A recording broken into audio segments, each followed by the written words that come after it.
topic of discussion is histology of pancreas. By now, I think you know that pancreas, it has got 4 parts. The first part is the head, which is mostly located within the concavity of duodenum. The next constricted part is neck. The main bulk of the pancreas is the body, and the last part is tail.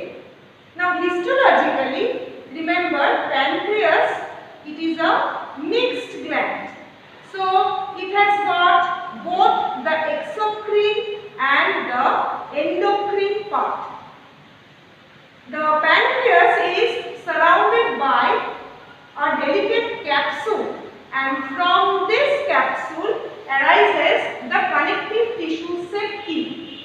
These are the, if you come closer, see, these are the connective tissue septa, and they are dividing the parenchyma of the gland into a number of lobules.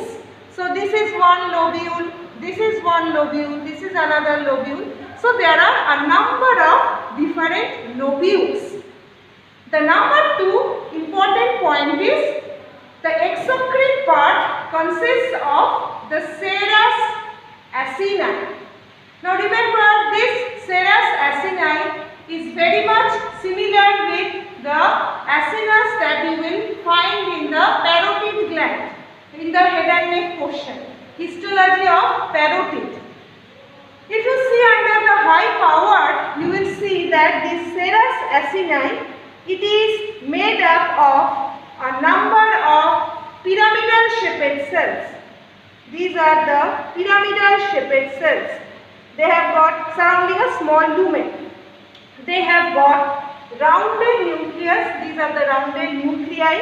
The basal part you see, it is basophilic, and the apical part is eosinophilic.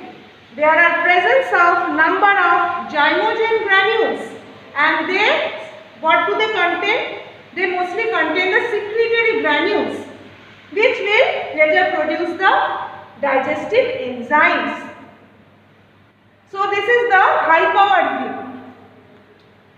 Also, if you come to this diagram, you will see that the intraacinar part of the intercalated duct, the exocrine part of pancreas will be consisting of some duct system also.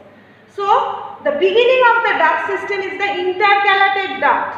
Now this intercalated duct, the intraacinar part, you see, it is surrounded by one specialized type of cells, cuboidal cells, rounded nucleus, pale cytoplasm.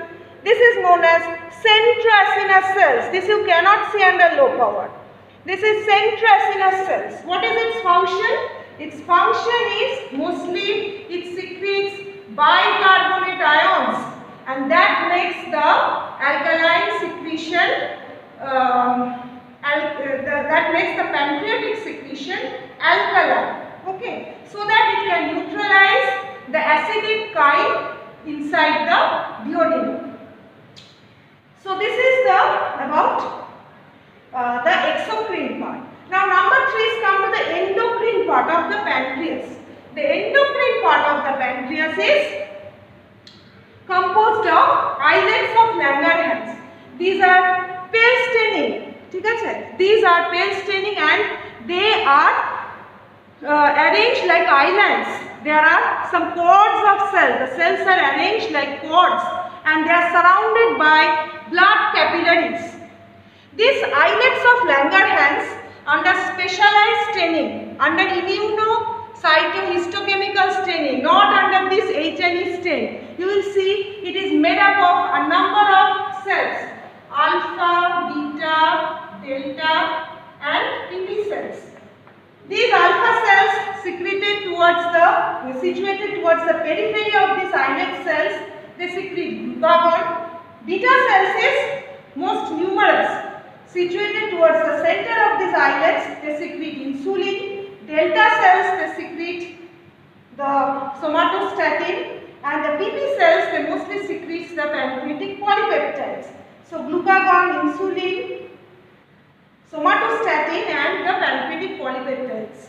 They have got some role in the control of blood sugar. And the last point is, you see there are presence of certain ducts, interlobular ducts. So actually pancreatic secretions, they first start from the intercalated ducts, then they go to the intralobular ducts, then they will reach the interlobular ducts, which is on this connective tissue septum, and finally it will drain into the main pancreatic duct.